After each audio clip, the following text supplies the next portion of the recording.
if I give you a bunch of money and I give you the opportunity to buy a $100 million building in Miami, and then you start thinking, or maybe you put it in Kiev, or maybe it's in LA, or maybe it's in San Francisco, or maybe it's in Istanbul, and you thought about it, what are the problems with the building? The problems are the taxes on it, the traffic in front of it, the tenants, the torts, the trouble, the mayor. You know, the governor of California says you can't sell your property anymore to protect you, right?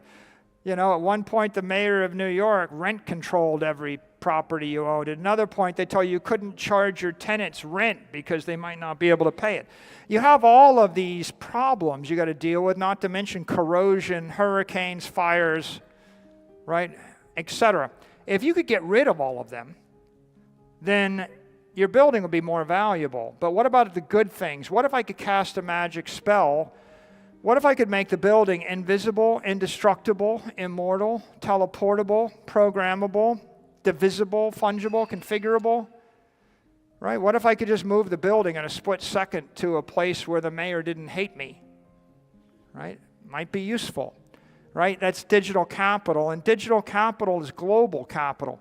Because we'll do a little experiment. I'm going to take all your money, I'm going to cast a magic spell, and it's all transported into a mixture of banks in African countries. 27 banks in 27 countries, and you're converted into the local currency. You know, the currency of Zambia, Central Africa, and some Kruger rounds, and some Naira, and some whatever, And then I give you a green button and I say, well, do you want to reverse that spell and just move your money back to the US? Would you punch it? Of course you would punch it. What if I didn't give you the green button? What if I gave you an orange button? I said, you can either invest all of your money in diversified portfolios of companies in real estate in Africa, or you can convert it into Bitcoin, put it in cyberspace.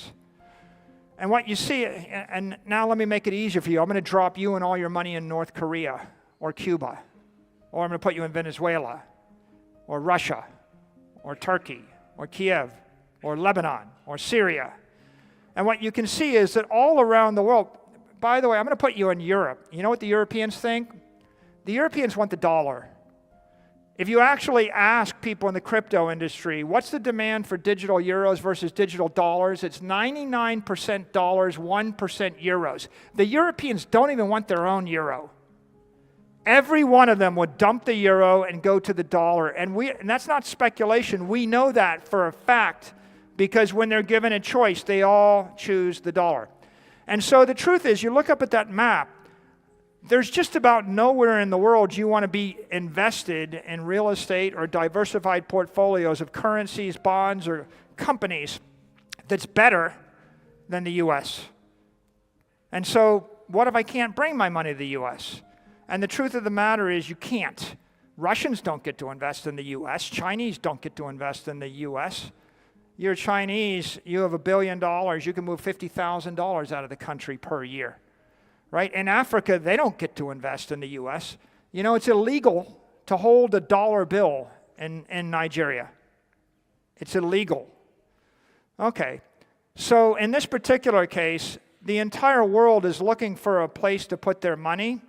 If they can't move and leave, then they put it in cyberspace. Bitcoin represents a bank in cyberspace.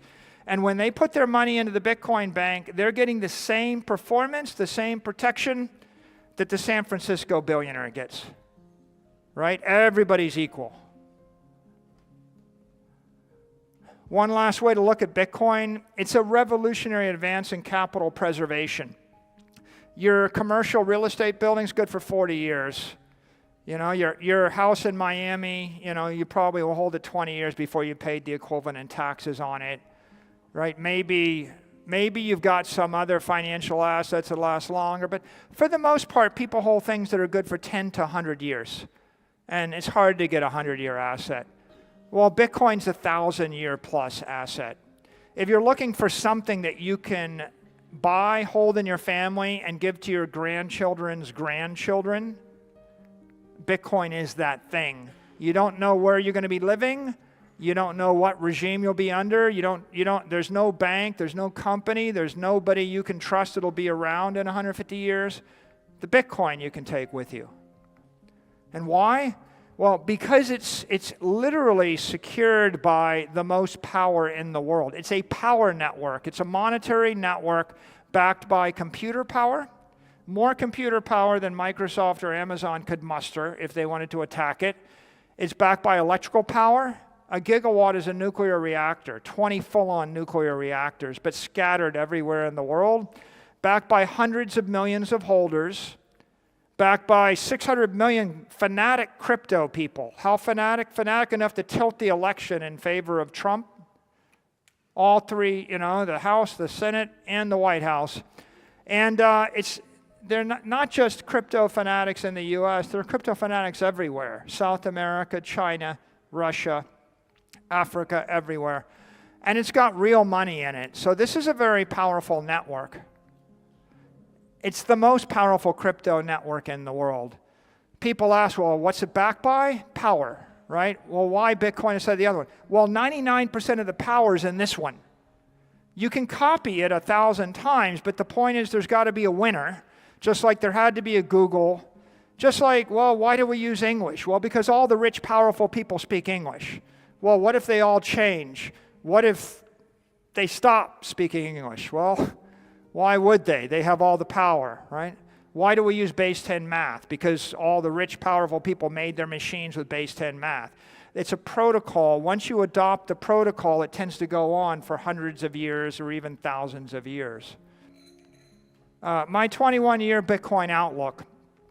You can download this model. Just Google Bitcoin 24. You grab it off of GitHub. It's a nice spreadsheet. You can plug in all your own assumptions. Come up with your own forecast. This is what I think. I think you're going to see the money supply to continue to expand. I think you'll see 7% or more monetary inflation. I think certain assets like real estate will keep up with that inflation. I think that equity will outperform by a few percent because of AI and technology. I think eventually there'll be a million robots making a billion robots, run by a robot, and the company that owns the robots will be very valuable. Right? Maybe that'll be Tesla, maybe that'll be Robot Corp, who knows. But I think that the Magnificent Seven, the big tech companies, will do okay. I think gold will gradually get demonetized. I think as people discover digital gold, they'll sell their gold, they'll buy digital gold. And I think Bitcoin is going to outstrip everything. I think Bitcoin, right now it's growing 60% a year. It's been growing 60%. I think that over the next 20 years, it'll go from 60% to 55 to 50 to 45 to 40 to 35 to 30 to 25. Eventually, the S&P index may be growing 12 to 14%. Bitcoin will be 50% more. It'll be growing 18 to 20%. It'll always be higher performance than the S&P index. It'll always be more volatile than the S&P index. But it will gradually converge on being 50% better than the next best thing. And if you work out that math in your head, it works out to about 29% ARR over 21 years. And when you plug in 29%, that means by the year 2045, I think Bitcoin should be about $13 million a coin. It means that every Bitcoin that you sell today is going to cost you $13 million. I would not short it. It means every Bitcoin you don't buy today is costing you $13 million. It means that if you want to give $13 million to your granddaughter, just buy one Bitcoin, put it in their estate, and just let it compound. It's maybe one of the greatest estate planning techniques ever, right? And you can see the world doesn't have to turn upside down. Bitcoin just goes from being 0.1% of the assets of the world to being 7%. And this chart of the wealth in the world looks like this. At 7% USD inflation, the total asset pool goes from 900 trillion to 4,000, 4 quadrillion. And Bitcoin looks like 280 trillion. So it's just a small blotch in the left corner. It's not as big as equity. It's not as big as real estate. It's not as big as bonds, right? Global anarchy did not ensue. It's just you have an emergent global monetary index. When people with money just want to keep their money, without betting on a real estate idea, without betting on a company idea, without betting on technology, when they just want to park their capital somewhere, then this is just a no-brainer place to put it. Now, I said we're entering the era of institutional adoption. In 2024, Bitcoin emerged as an alternative to bonds for institutions. And there were a couple of catalytic events. The approval of the ETFs in January was a big event. The marriage, the partnership between the crypto industry and the Trump organization and the Republicans was another very big event that happened around April, May of the year. Then the red wave sweep, November 5th, was a third monstrous event. Those three things catapulted us to a new state. Along the way, there was a massive fight over whether banks could be able to custody Bitcoin. And that fight manifested in something called SAB 121. It was a rule put forth by the SEC effectively preventing banks in the United States from custodying, holding, trading, handling Bitcoin. And the House of Representatives didn't like that. The industry didn't like that. The Senate didn't like that. They actually put forth a bill to repeal it. It passed overwhelmingly in the Senate, in the House, went all the way to the White House, and Biden vetoed the bill. We have a new head of the SEC. I think we have very credible beliefs from the industry that SAB 121 will go away next week. And that will open the floodgates for every bank in the United States to start to handle Bitcoin. When that goes away, all of the financial regulators in Singapore, UAE, Saudi, in Europe, in South America, even in China, even in Hong Kong, believe it or not, they all, and even in Russia, I'll go on a limb, they all take their cues from what happens in Washington, D.C. So when D.C. flips on this, you're going to see a rippling set of dominoes fall, and I think you'll see a lot of banks everywhere else in the world will also get involved in handling Bitcoin. And then that leaves us one last thing that's going to go on, which is what we call FASB accounting or fair value accounting, and that became mandatory January 1st of this year. And so those things are very important to public entities. There's 115 public entities right now holding Bitcoin. Remember, there was one 4 years ago, and now it's spreading very virally. And not holding a small amount, they're holding 2,700,000 Bitcoin. Okay, and if you look at the wave of political support, Trump, Vance, RFK, Lutnick, Bessent, Ramaswamy, Walz, Musk, they all like Bitcoin.